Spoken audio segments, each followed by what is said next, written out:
আসসালামু আলাইকুম, আশা করি সবাই ভালো আছেন। আপনাদের আজকে ফেসবুক সংক্রান্ত গুরুত্বপূর্ণ একটি তথ্য নিয়ে কথা বলতে চাই। সেটা হচ্ছে বর্তমান সময়ে সবচেয়ে গুরুত্বপূর্ণ তথ্য হচ্ছে যে একজন ব্যক্তি একাধিক আইডি আপনার কিংবা আমার নামে করে ফেলছে। ফলে আপনার বন্ধু বান্ধবকে ফ্রেন্ড রিকোয়েস্ট পাঠাচ্ছে। অনেক বন্ধু বান্ধব বা পরিচিত ব্যক্তি সবাই মনে করতেছে যে হয়তো আগের আইডিটা ডিএক্টিভ হয়ে গেছে বা কোনো কারণে ডিলিট হয়ে গেছে, যার কারণে আপনি তাকে ফ্রেন্ড রিকোয়েস্ট পাঠাচ্ছেন। সে বা আমি ভদ্রতার খাতিরে সেটা অ্যাকসেপ্ট করছে। অ্যাকসেপ্ট করলেই সমস্যাটা হয়ে গেল। সমস্যাটা কি, যে ওই অ্যাকসেপ্ট করার পরে ওখান থেকে আপনাকে বা আমাকে বিভিন্ন জায়গায় মেসেজ করতেছে, যে বিশেষ করে আর্থিক লেনদেনের বিষয়টা। আপনাদের জন্য আমার একটা পরামর্শ হচ্ছে, এটা সবার জন্য, যারা আর্থিক লেনদেন করবে, কোনো বন্ধু বিপদে পড়েছে, ভাই বিপদে পড়েছে, কোনো টিচার বিপদে পড়েছে, সবাই সবাইকে হেল্প করবেন। আমিও করি, আপনিও করেন। কিন্তু ব্যাপারটা হচ্ছে যে এটা অনেকটা এখন বর্তমানে হচ্ছে কি একটা কি বলে এটাকে, আত্মসাৎ বা এটা একটা ক্রাইমের মধ্যে পড়ে গেছে। আমরা যারা ফেসবুক চালাই, দয়া করে সবাই সতর্ক হব, অনুগ্রহ করব।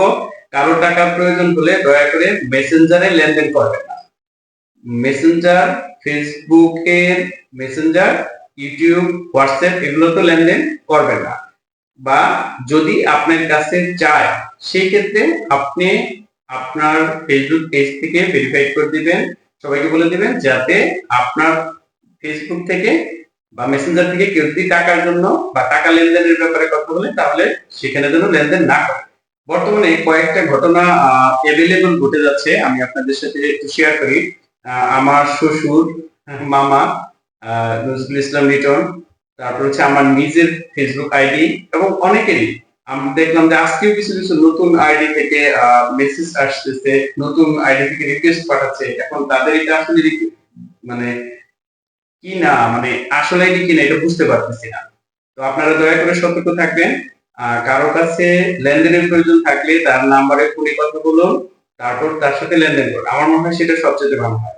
বর্তমানে দেখবেন এটা অ্যাভেলেবল হচ্ছে, অ্যাভেলেবল আপনার টাকা চাচ্ছে, কখনো খুব বিপদে পড়েছে, আপনি আমি হয়তো অসহায় হয়ে বা কাউরে বিপদে পড়লে অবশ্যই আপনি সাহায্য করেন, এই ধরনের মন মানসিকতা আপনার আছে।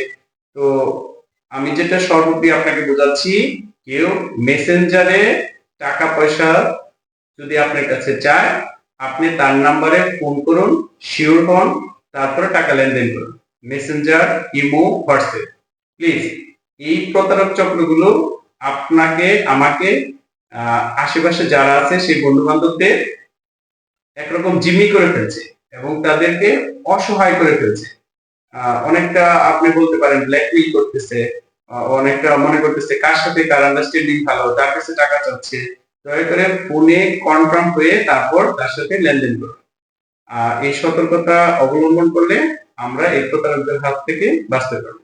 আসসালামু আলাইকুম, ভালো থাকবেন সবাই।